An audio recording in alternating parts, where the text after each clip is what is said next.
حضرات محترم، آج آپ کے سامنے یہ مسئلہ واضح کرنا ہے کہ قربانی کے شرکاء میں سے اگر کوئی شخص فوت ہو جاتا ہے تو کیا کوئی ایسی صورت بھی ہے کہ کسی کی قربانی نہ ہو؟ یعنی جانور خریدا، 7 شریک جو ہے اس میں شامل ہوئے، 7 افراد شامل ہوئے۔ اب ہوا یہ کہ قربانی کرنے سے پہلے ایک آدمی فوت ہو گیا، تو اب ایسی حالت کون سی ہے کہ کسی کی قربانی نہ ہو، اور ایسی حالت کون سی ہے کہ قربانی تمام کی ہو جائے؟ تو میں آپ کے سامنے چند صورتیں بیان کرتا ہوں کہ جن کی وجہ سے قربانی ہوگی نہیں۔ ایک یہ ہو سکتی ہے، اگر جو باقی شرکاء ہیں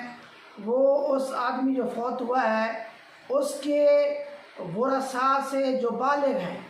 ان سے اجازت لیے بغیر اگر قربانی کر دیتے ہیں تو قربانی نہیں ہوگی۔ اسی طرح دوسری حالت یہ ہوتی ہے کہ وہ جو شرکاء ہیں اگر وہ اجازت تو دیں قربانی کرو، اب اس کی 2 حالتیں ہوتی ہیں کہ قربانی اپنی طرف سے کرو یا یعنی جو فوت ہو چکا ہے اس کی طرف سے کرو۔ اگر وہ کہتے ہیں ہم جتنے شرکاء ہیں ہماری طرف سے اس میں قربانی شامل کر دو تو یہ درست نہیں ہوگا، کیونکہ 6 افراد تو پہلے ہوں، یہ جو ورثاء ہوں 2 3 4 ہوں تو یہ تو 7 حصے بڑھ جائیں گے، 8 ہو جائیں گے، تو یہ درست نہیں ہوگا، اس طریقے سے بھی قربانی نہیں ہوگی۔ ہاں، وہ جو شرکاء ہیں یعنی جو ورثاء ہیں وہ کہتے ہیں کہ قربانی کرو اور اس مرحوم کی طرف سے قربانی کرو، اس صورت میں قربانی کرتے ہیں تو قربانی ہو جائے گی۔ لیکن اس میں یہ بھی احتیاط ضرور رکھی جائے کہ ورثاء سب کے سب بالغ ہوں تو تب وہ اجازت دے سکتے ہیں، اگر نابالغ ہیں تو نابالغ اجازت نہیں دے سکتے۔ پہلے وہ اس طرح کریں کہ اپنی جو وراثت ہے وہ سارے معاملات طے کریں، معین کریں، تقسیم کاری کریں،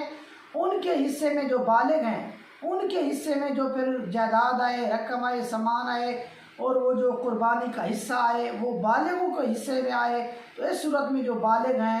وہ اس کی اجازت دے سکتے ہیں، اور اجازت دیں تو قربانی ہو جائے گی، نابالغوں کا اعتبار نہیں کیا جائے گا۔ یہ چند ایک صورتیں تھی جو میں آپ سامنے پیش کی ہیں۔ دعا ہے کہ خالق کی کائنات عمل کرنے کی توفیق دے، اور یہ مسئلہ ہدایات جلد نمبر 4 صفحہ نمبر 449 پر موجود ہے۔ واللہ اعلم بالصواب۔